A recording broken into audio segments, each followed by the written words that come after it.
this video, we're going to talk about government policies and the market for loanable funds.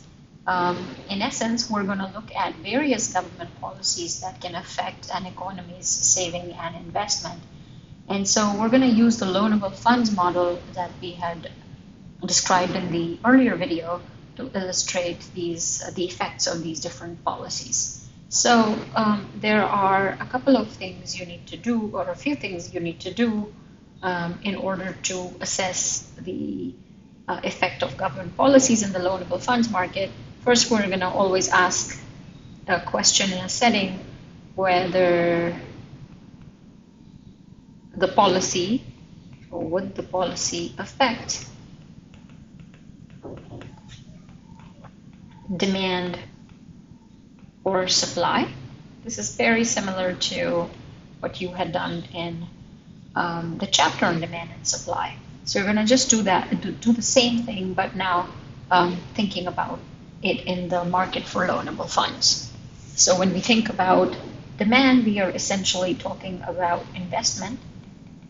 And when we are talking about supply, we are thinking about national savings. So in the first step, we're going to ask, would the policy affect demand or supply? Or in other words, would the policy affect investment or national savings? The second step would be to figure out which way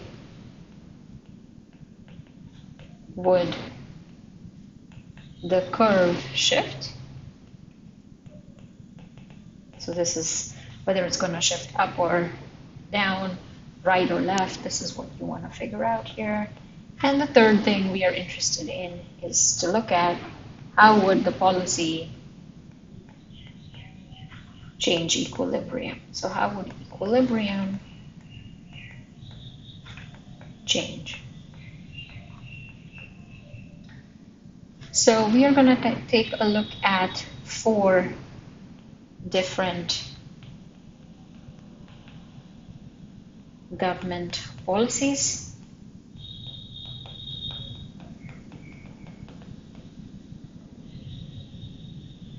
The first one would be to analyze if there was a saving incentive.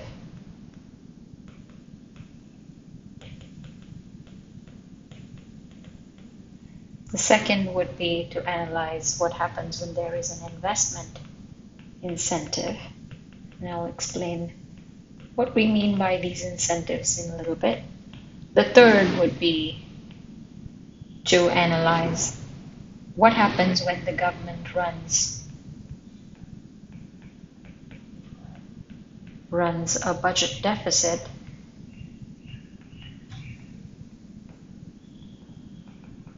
And then the fourth would be to analyze what happens when the government runs a budget surplus. In the videos, I'm going to illustrate 1, 2, and 3, and number 4 is just going to be the opposite of number 3, and that's something for you to figure out. So let's think about policy number 1. What happens when there is a saving incentive?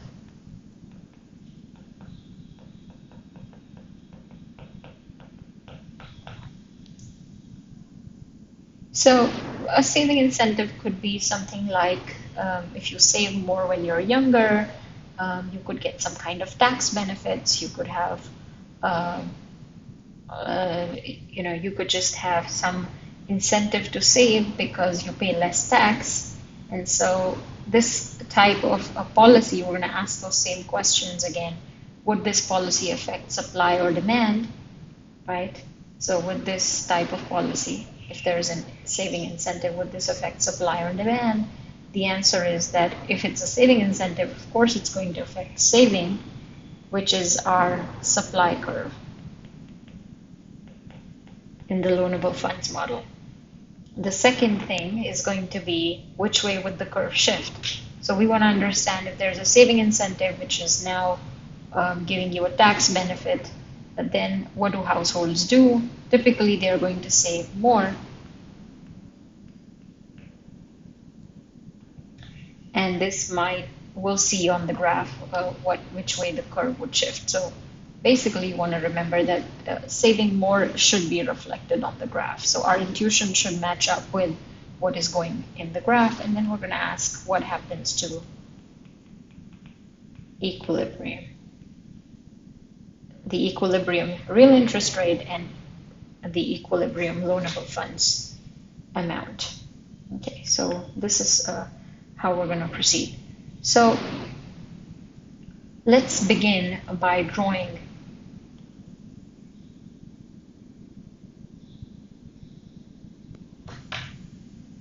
the market for loanable funds and draw some equilibrium here. We have real interest rate R on the y-axis, we have loanable funds on the x-axis, and we have our demand curve, which is investment, and we have our supply curve, which is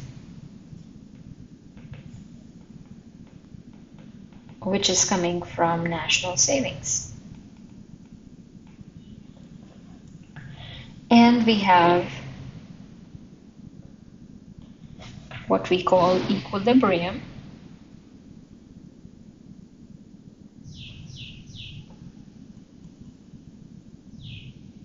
okay, so we have equilibrium amount of loanable funds, and R star is the real interest rate that clears the market. Now we want to think again about the saving incentive and what would happen. So we've identified the first question, that the supply curve or the national savings curve is going to shift. And then we want to understand if there is a saving incentive and people are saving more, which way would this saving curve shift? So the answer is going to be to the right. So let's call this S1.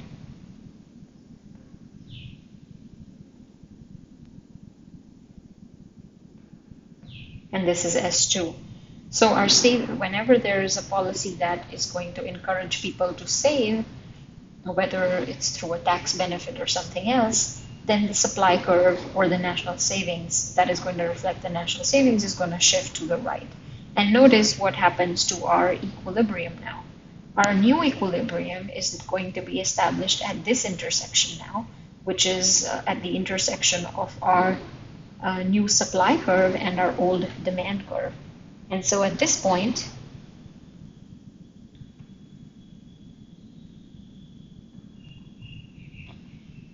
look what has happened.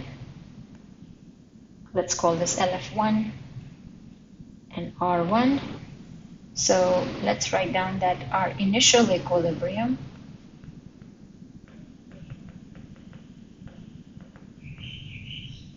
was that we were at this, these are coordinates, so we're going to say LF star and R star, and our new equilibrium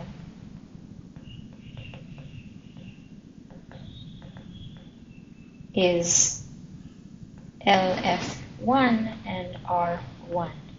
So notice here on the x-axis we have moved away from the origin and we have moved towards the origin on the y-axis. So what has happened in equilibrium? This question right here, what has happened in equilibrium? In equilibrium, we have a higher quantity of loanable funds, right? And lower interest rate. This is what has happened with this policy.